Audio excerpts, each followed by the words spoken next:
Ər-Riyad danışıqları fonunda Ukrayna torpaqlarında sülhməramlı kontingentin yerləşdirilməsi məsələsi bir daha aktuallaşıb. Məsələdə Fransa və Böyük Britaniyanın aktivliyi hiss olunacaq dərəcədədir. Ukraynaya sülhməramların yerləşdirilməsi ideyasını Böyük Britaniyanın baş naziri Keir Starmer Könüllülər Koalisiyası adı altında irəli sürüb. Birləşmiş Krallıq rəsmisinin ideyası Şərqi Avropa müharibəsinin sonlandırılmasından sonra Ukraynanın təhlükəsizliyini təmin etmək məqsədi daşıyır. Ancaq bu məsələdə yüksək rütbəli hərbi məmurların baş nazirlə eyni fikirdə olmadığı deyilir. The Telegraph nəşri yazır ki, məmurlar onun bu təklifini siyasi teatr adlandıraraq rədd edir. Analitiklərin qənaətincə isə Ukrayna ərazisində müvafiq missiyanın yerləşdirilməsi zamana bağlı məsələ olmaqla yanaşı danışıqlar masasının predmetinə çevrilməlidir.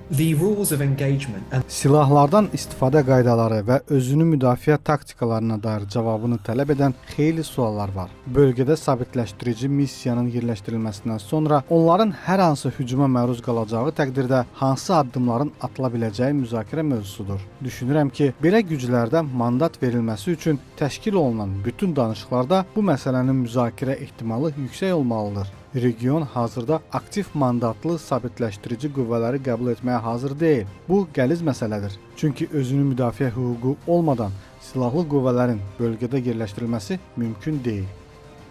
Könüllülər Koalisiyası ilə bağlı Böyük Britaniyada nəzərlər Birləşmiş Ştatlara yönəlib. Rəsmi Londonun bu ideyanı reallaşdırması üçün hər şeydən öncə Vaşinqtondan pozitiv reaksiya alması lazımdır. Son açıqlamasında bu məsələlərə toxunan Müdafiə naziri John Healey ölkəsinin Ukraynanı mümkün qədər ən güclü mövqeyə gətirmək niyyətində olduğuna da diqqət çəkib.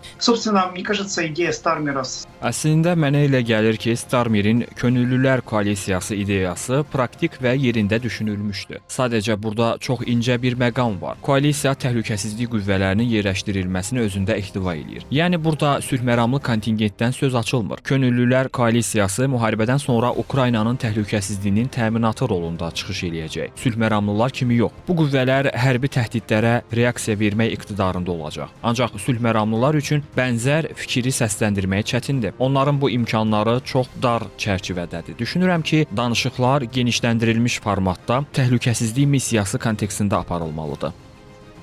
Odur ki, Səudiyyə Ərəbistanında formalaşdırılmış müzakirələr platformasından sonra proseslər sakit axarla davam etsə, deməli Ukraynanın təhlükəsizliyi məsələsi aktuallaşdırıla bilər. Ancaq indiki şəraitdə müharibə sonlandırılmadan danışıqlarda missiyanın formalaşdırılmasına yer verilməsi gözlənilmir. Xatırladaq ki, Avropanın Ukraynada yerləşdirməyi planlaşdırdığı qüvvələr sırasına qoşulmaq istəyi rəsmi Pekindən də gəlib. Çin diplomatları məsələni nəzərdən keçirir. Qeyd edək ki, Rusiyadan məsələyə adekvat cavab gəlməyib. Ancaq Çinlə olan müttəfiqliyini nəzərə aldıqda sülhməramların qəbulu məsələsində Moskvadan sərt cavab gəlməyəcəyi də istisna edilmir. Zeynəb Mirzəyeva, Real.